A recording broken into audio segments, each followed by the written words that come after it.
నమస్కారం. సాధారణ బదిలీలో సంబంధించినటువంటి జీవో విడుదలై ఒక వారం అవుతుంది. కానీ ఇంతవరకు వైద్య ఆరోగ్య శాఖకి సంబంధించినటువంటి బదిలీలకు సంబంధించినటువంటి గైడ్‌లైన్స్ విడుదల కాల. అసలు వైద్య ఆరోగ్య శాఖలో బదిలీలు ఉంటాయా? ఉండవా? అనేది ఇప్పుడు సందిగ్ధంగా ఉంది. 143 జీవో అన్నిటికీ అడ్డం వస్తుంది.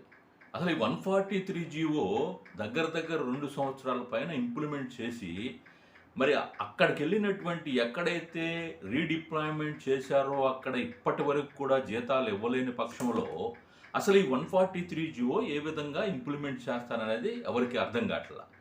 143 జీవోలో ఉండవాళ్ళని ఇప్పుడు బదిలీల్లో చూపిస్తే వారు ఎక్కడైతే జీతం తీసుకుంటున్నారో అక్కడికి వెళ్ళి మళ్ళీ అక్కడ ఉన్నటువంటి ప్లేస్ నుంచి ఇప్పుడు ఎక్కడైతే పనిచేస్తున్నారో మళ్ళీ అక్కడికి రావాలి.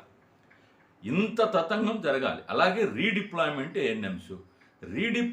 ఏఎన్ఎంస్‌ను ఎందుకని ఇప్పటి వరకు కూడా అక్కడే ఉంచారో అర్థం కావట్లా. వాళ్ళకి ఏఎన్ఎం టు జీఎన్ఎం ట్రైనింగ్ ఇచ్చారు. వాళ్ళకి జీఎన్ఎం పోస్టింగ్ ఇస్తానన్నారు. ఆ ఇస్తానని చెప్పి కూడా 8 నెలలు 9 నెలలు అవుతుంది, ఇంతవరకు ఇవ్వలా. ఈ ట్రైనింగ్కి జీఎన్ఎం ట్రైనింగ్కి వెళ్ళినందువలన వీళ్ళందరినీ రీడిప్లాయ్‌మెంట్ వేసామని చెప్పారు. మరి అందరూ వచ్చారు. సచివాలయ ఏఎన్ఎంస్ ఉన్నారు, ట్రైనింగ్ అయినటువంటి ఏఎన్ఎంస్ ఉన్నారు. ఎవరి ప్లేసుల్లో వాళ్ళు ఉన్నా కూడా ఈ రీడిప్లాయ్‌మెంట్ ఏఎన్ఎంస్ తిరిగి తమ స్థానాలకు తీసుకురాలా.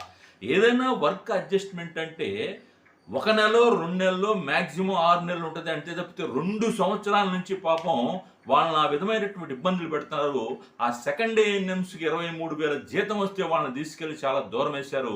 ఇప్పటికి వందల సార్లు రిప్రజెంటేషన్ చేసినా కూడా కృష్ణబాబు గారు కానీ మెడికల్ డిపార్ట్మెంట్లో ఉన్న అధికారులు కానీ ఎవరు స్పందించరు. మరి ఇన్నిటి మధ్య బదిలీలు జరుగుతాయా వైద్య ఆరోగ్య శాఖలో అనేది ఒక సందిగ్ధమైనటువంటి పరిస్థితి. అసలు వైద్య ఆరోగ్య శాఖ మొత్తం కూడా గందరగోళమైనటువంటి పరిస్థితుల్లో ఉంది. 143 జీవో పక్కన, అలాగే రీడిప్లాయ్‌మెంటు ఏఎన్ఎంస్ని తీసుకొచ్చి ఎక్కడ వేశారో వాళ్ళకే అర్థం కాని పరిస్థితి. అలాగే ఆ పాపం ఒక 900 చిల్లర హెల్త్ అసిస్టెంట్ని సుప్రీంకోర్టు నుంచి ఒరిజినల్ కాపీ రాకుండానే వాళ్ళని తీసేసి ఉద్యోగం నుంచి తీసేసారు. వాళ్ళు రోడ్ల మీద తిరుగుతున్నారు. మరి ఈ విధంగా చేయటం మూలాన మెడికల్ డిపార్ట్మెంటు అల్లకల్లోలంగా ఉంది. వాళ్ళైతే పని చేయించుకుంటున్నారు వీళ్ళ చేత, కానీ వీళ్ళకి రావాల్సినటువంటి బెనిఫిట్స్ మాత్రం ఎవడు పట్టించుకోడు.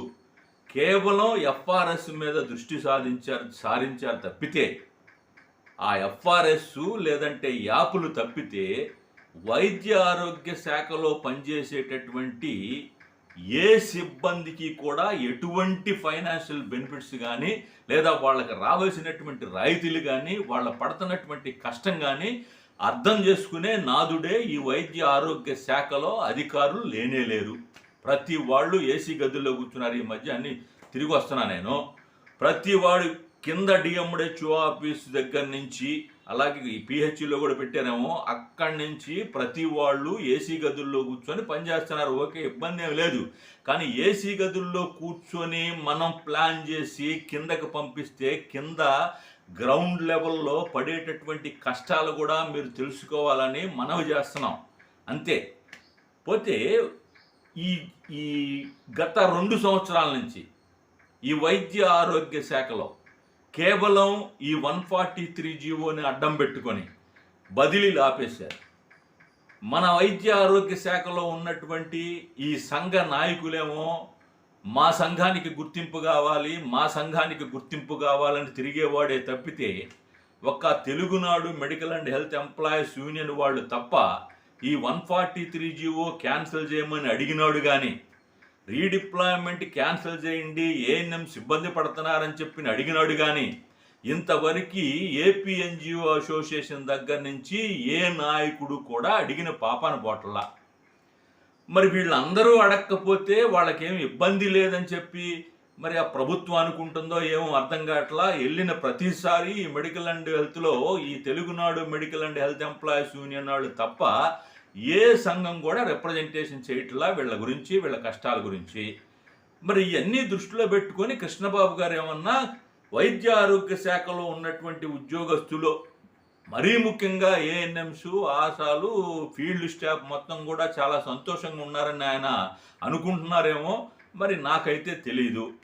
ఈ సంఘ నాయకులు నా సంఘానికి గుర్తింపు కావాలి, నా సంఘానికి గుర్తింపు కావాలని ఆ సెక్రటరేట్ చుట్టూ, ఆ డైరెక్టరేట్ చుట్టూ తిరిగి సంఘాలకు గుర్తింపులు తెచ్చుకొని వాళ్ళు మాత్రం చక్కగా కదలకుండా అదే ప్లేస్లో ఉండేటట్టుగా ప్రయత్నాలు చేయడానికి చాలా ప్రయత్నం చేస్తున్నారు. వీళ్ళు ఎందుకు అడగట్లేదురా అంటే, గత ప్రభుత్వంలో ఉన్నప్పుడు ఈ సంఘ నాయకుల యొక్క హవా బాగా సాగింది. ప్రతి వాడు కూడా, ఇప్పుడు ఉన్నటువంటి ప్రతి సంఘములో ఉన్న నాయకులు కూడా అందరూ వచ్చి కార్పొరేషన్లో, మున్సిపాలిటీల్లో వాళ్ళ ప్లేసు కాకపోయినా సబ్ యూనిట్ ప్లేస్లో సిహెచ్ఓలు కూడా వచ్చి కూర్చున్నారు. అందులో పెద్ద సంఘ నాయకుడు ఆయన వచ్చి కూర్చున్నారంటే సబ్ యూనిట్ ఆఫీసర్గా సిహెచ్ఓ ఉండకూడదు ఎక్కడ, కానీ ఉన్నారు. ఆ రకంగా ఈ 143 జియో వలన ప్రతి సంఘములో ఉన్నటువంటి నాయకులందరూ కూడా లబ్ధి పొందటం మూలాన ఈ నాయకులు ఎవరు కూడా ఈ 143 జీవో క్యాన్సిల్ అవ్వాలని చెప్పి ఎవరు కోరుకోవట్లా. పాపం కొంతమంది అమాయకులు తప్ప వాళ్ళు చాలా దూరం వెళ్ళి ఏదైతే ప్రభుత్వం ఆర్డర్ ఇచ్చిందో దాన్ని మనం ఒబే చేయాలని చెప్పి వాళ్ళు అనుకున్న వాళ్ళు ఆ దూరాలు వెళ్ళి ఎప్పటికీ పనిచేస్తున్నారు. జీతమేమో 200-150 కిలోమీటర్ దూరంలో తీసుకుంటున్నారు. కానీ తెలివి గల వాళ్ళు, డబ్బున్న వాళ్ళు, సంఘ నాయకులు, పలుకుబడి ఉన్నవాళ్ళు దొంగతనంగా, అంటే చాలా ఫ్రాడ్గా ప్రతి ఆర్డీ ఆఫీసులో 4 జోన్లు ఉంటే 4 జోనుల్లో ఉన్నటువంటి ఆర్డీ ఆఫీసుల్లో వాళ్ళకు పలుకుబలు ఉపయోగించి దగ్గరగానే వేయించుకున్నారు. అది కూడా అన్యాయంగా. అందువలన ఈ నాయకులు ఈ 143 జియో గురించి కానీ లేదా రీడిప్లాయ్మెంట్ గురించి కానీ, ఏఎన్ఎంస్ ఇంతమంది ఏఎన్ఎంస్ ఉన్నారు, మరి ఏఎన్ఎంస్ని తీసుకెళ్ళి ఎవరి ప్లేసుల్లో వాళ్ళని పెట్టకుండా మరి ఎందుకని వాళ్ళు రీడిప్లాయ్మెంట్ వెనక్కి తీసుకురావట్లేదు ఇప్పటి వరకు కూడా అర్థం కావట్లా. అలాగే ఇప్పుడు ట్రాన్స్ఫర్స్ చేస్తున్నారు, ట్రాన్స్ఫర్స్ గైడ్లైన్స్ వచ్చి అనుకుందాం. సబ్ సెంటర్ చేస్తారా అంటే 3 టైర్ సిస్టంలో ట్రాన్స్ఫర్స్ చేస్తారా ఏఎన్ఎంస్ని, లేదంటే సచివాలయం టు సచివాలయం చేస్తారా, లేదా సచివాలయం టు సబ్ సెంటర్ చేస్తారా, సబ్ సెంటర్ టు సచివాలయం చేస్తారా, అర్థం కావట్లా. అరే ఏంటి అసలు ఈ మెడికల్ డిపార్ట్మెంట్ ఏందో ఎవడికి అర్థం కావట్లేదండి.